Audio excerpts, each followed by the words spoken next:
connaît tous ce processus naturel des feuilles mortes qui, une fois tombées, se décomposent et nourrissent la terre. C'est sur ce même principe que toutes les matières organiques qu'on peut composter vont être transformées dans les différents systèmes de compostage qu'on peut utiliser et qui vont devenir cet amendement qui servira à nourrir le sol. Il existe des milliards d'êtres vivants qui participent à l'élaboration du compost. On les appelle les organismes décomposeurs. Ce sont les bactéries, les champignons, les vers décomposeurs.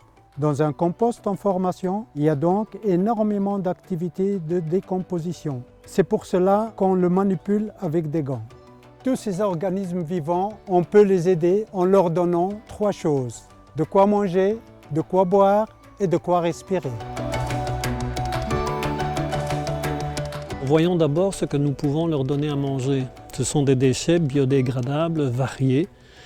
Et là, il y a 2 couleurs à retenir. Il y a le vert et puis il y a le brun. Dans le vert, on va retrouver les matières riches en azote, comme par exemple les tontes de gazon, les déchets de cuisine. Dans le brun, on va retrouver les feuilles mortes, les copeaux, le broyat, éventuellement du carton, du papier non imprimé. Et ces matières plus à tendance brune sont des matières à tendance carbonée. Et donc on va mélanger les deux autant que possible. Et on va penser également que les vers n'ont pas de dents, et donc tout ce qui est trop gros, trop dur, on va le fragmenter. Ensuite, il faut donner de l'eau à notre compost quand on le démarre et maintenir une humidité tout au long du processus. Enfin, il faut lui donner de l'air. Soit en utilisant un contenant aéré, ni trop peu, soit en utilisant une tige mélangeuse pour aérer et mélanger le compost.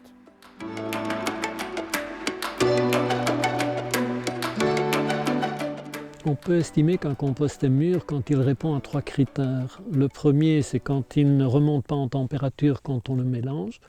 Le deuxième, c'est quand il y a très peu de vie de décomposition encore présente et qu'on ne reconnaît plus les déchets de départ, sauf éventuellement des petits déchets comme par exemple les coquilles d'œufs qui sont très résistantes dans le temps. Et le troisième critère, c'est quand il a cet aspect de belle terre des bois et qu'il sent bon.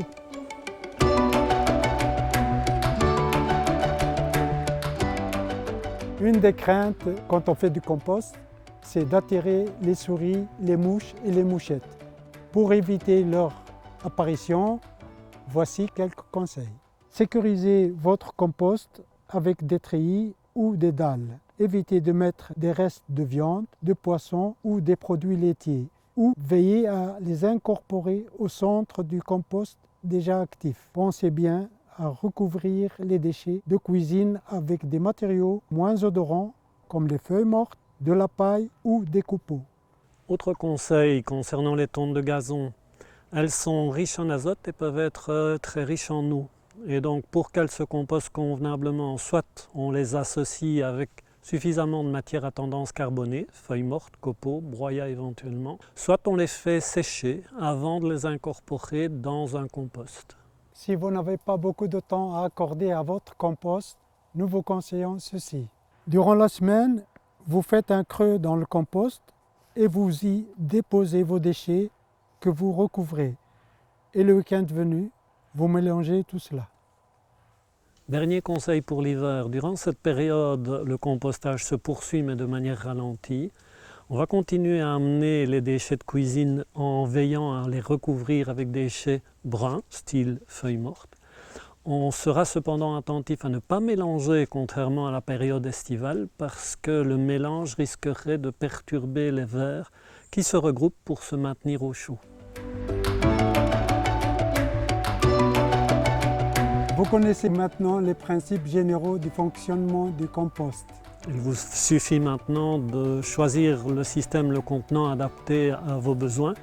L'esthétique intervient, le volume de déchets que vous avez à traiter et la facilité d'utilisation. N'hésitez pas à regarder les autres vidéos qui vous donneront des explications complémentaires.